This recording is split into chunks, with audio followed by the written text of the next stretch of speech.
Oke, jumpa lagi bersama saya Wong Gandeng Sak Donya, dan hari ini saya punya narasumber yang istimewa dan luar biasa dan pokoknya top lah. Jadi ini adalah cerita teman-teman yang posisinya break dan intermediate dan masih ingin tetap kerja di Hong Kong. Nah, ini gimana nih, Bu? Orang selalu berpikir ya kan, kalau break intermediate itu pasti alamat pulang Indonesia. Ya kan, pulang Indonesia kan.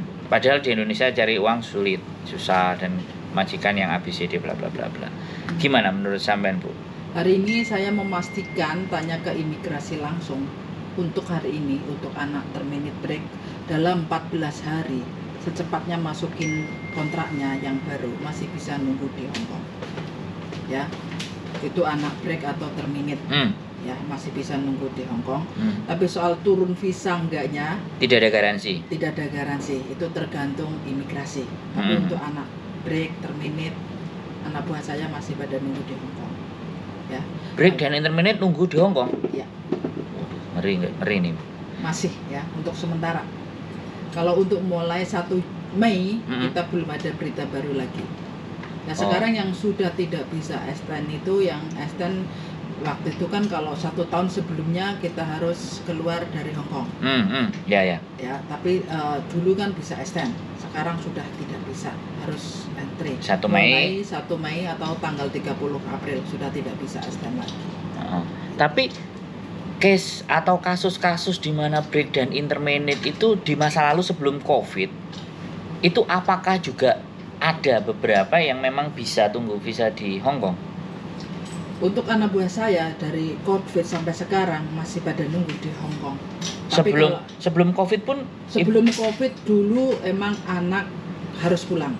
Sebelum COVID ya? Dia pulang ke Indonesia, ada yang suka ke Makau, ke Indo. Tapi bisa ya kan, Bu? Untuk sementara masih bisa.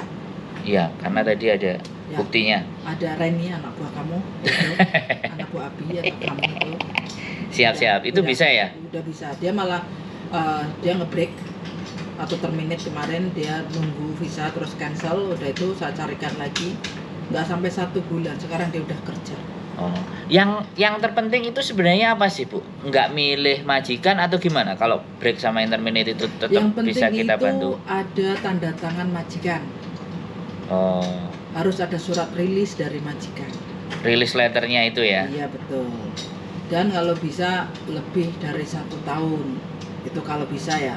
Ya. Term and condition. Term and conditionnya adalah kalau bisa ada rilis letter yang baik, rekodnya dari majikan, terus lebih dari 1 tahun. Iya, tapi kadang kalau anak 6 bulan, 7 bulan terpaksa sudah dikeluarin, kita kan tidak menginginkan. Betul. Ya kita usahakan. Soal visa turun enggak ada garansi. Nanti.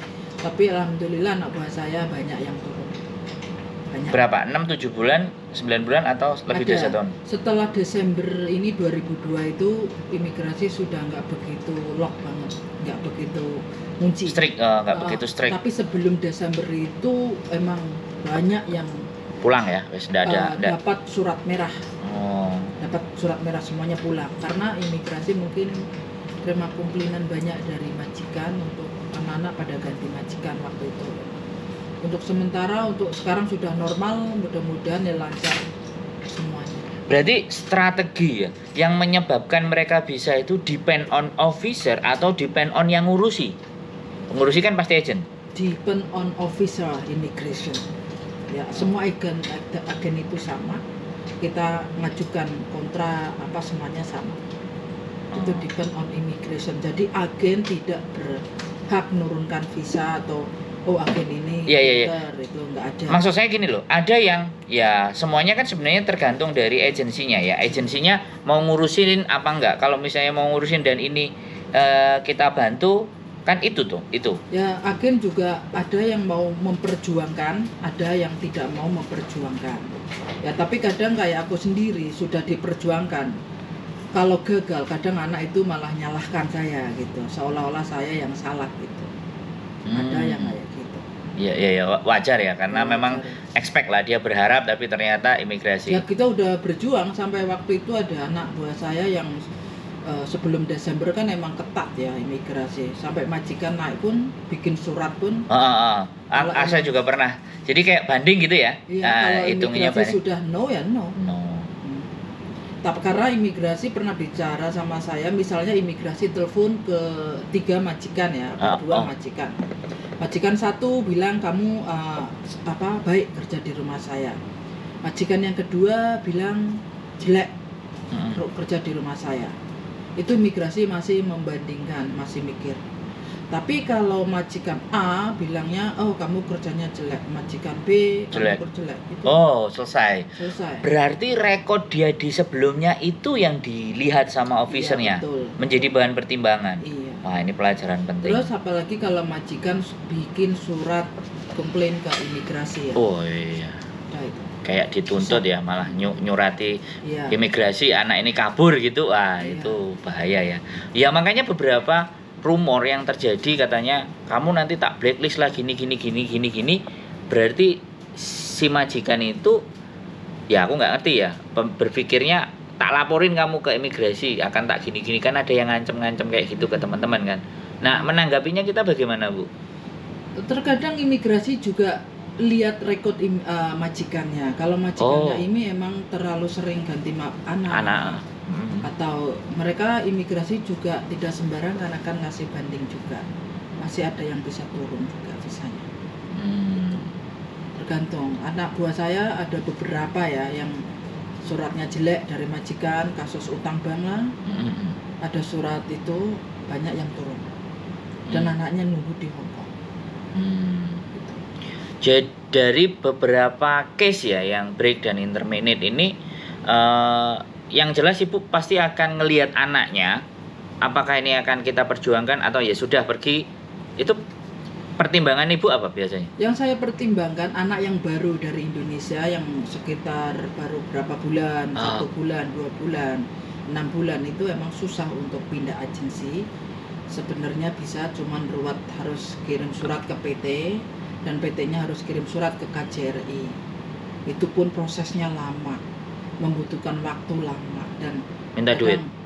Soal duit itu kita bisa bantu, tapi kalau prosesnya lama itu akan menghambat proses dan majikan yang baru itu nggak bakal nunggu sampai berbulan-bulan. Kitanya juga nggak mau dikejar-kejar sama majikan.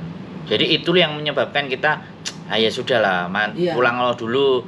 Saya lihat kalau anak ini baru dari PT kan nggak bisa pindah agen sembarangan.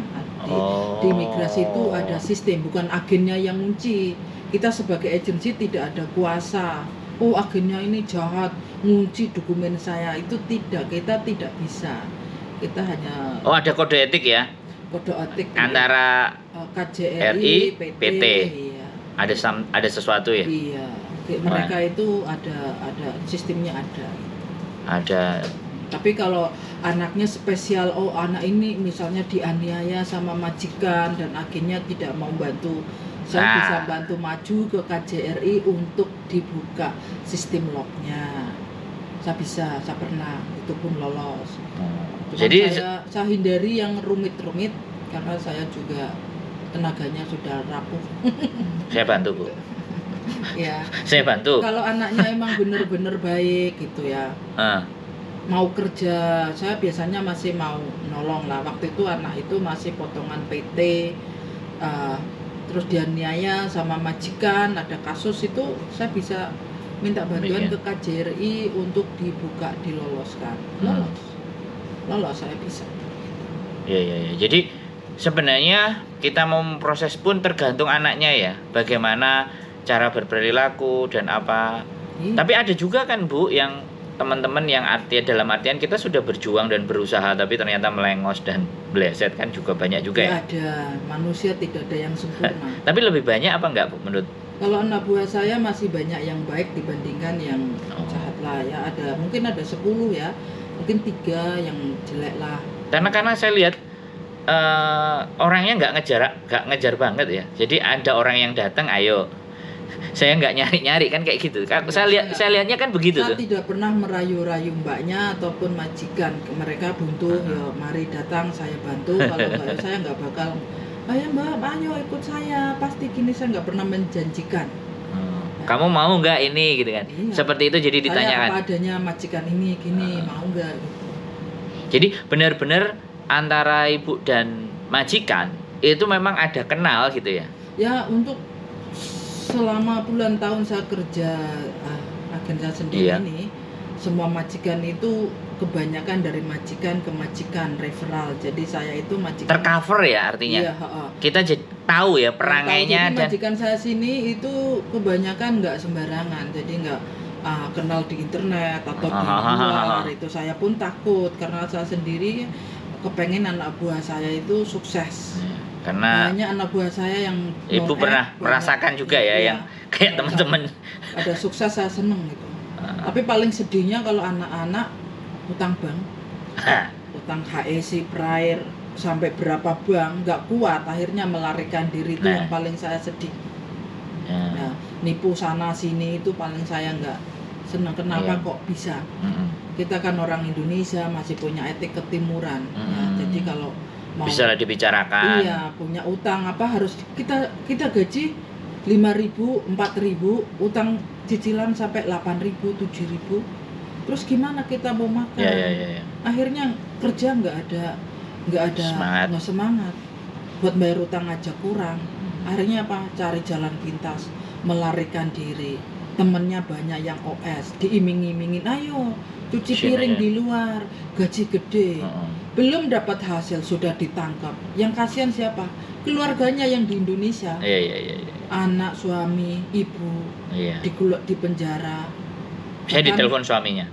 saya bahkan dimintain tolong sama KJRI ini keluarganya pun ditelepon nggak respon. Ya apa boleh buat, jalan yang dia pilih adalah pilihannya. Oh, oke. Saya nggak bisa bantu kalau anak emang mau cari jalan pintas dan maunya anak-anak zaman sekarang itu yang hidup di luar gaji gede, kerja enak, tidak ada di dunia ini. Ya, tidak ada. Semuanya itu harus Kerja keras. kerja keras. Iya. Orang kalau mau soro, orang kalau mau kaya itu harus soro dhisik baru kaya. Seperti itu. Nggak enak dulu baru soro, nggak ada. Siap. Terima kasih ya, Bu. Luar biasa ya ini buat teman-teman semuanya. Pada dasar dan pada prinsipnya kita berjuang itu masih bisa dan masih banyak orang-orang baik yang bisa menolong dan bisa membantu. Yang penting benar-benar tujuan kalian adalah baik. Tujuan teman-teman ingin berjuang dan ingin mengusahakan sesuatu yang lebih baik. Terima kasih ya Bu sekali lagi informasinya. Mudah-mudahan ini menjadi konten yang bernilai dan bermanfaat buat teman-teman. Sekali lagi ada persoalan, ada permasalahan, silakan hubungi saya. Sebenarnya masih ada lagi seorang agensi sekarang tidak boleh mengasih bonus ke anak. Oh ya.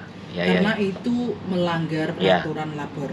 Betul. Jadi banyak anak-anak, loh mem, saya masuk ke agenan saya dapat 3.000, 2.000, kok mem nggak ada. Kalau saya bilang, kalau emang itu undang-undang labor, saya harus kasih. ngasih uang ke kalian, pasti saya kasih. Karena di undang-undang labor itu tidak ada agensi harus bayar 2.000, 3.000, bahkan ada yang 4.000 itu yang gila. Persaingan. Mau cari anak. Mau Tapi labor sudah ada peringatan, agensi tidak boleh. Tidak. Melanggar kode etik. Siap. Iya. Sudah peraturan. Jadi itu teman-teman ya, warning ya sekali lagi.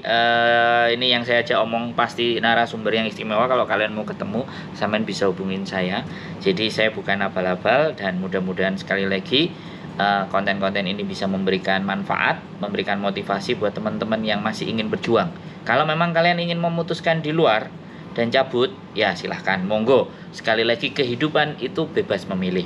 Sekali lagi, sehat selalu buat teman-teman semuanya dan terus istiqomah dalam berjuang. Keep stay tune my YouTube channel and see you next video. Bye bye.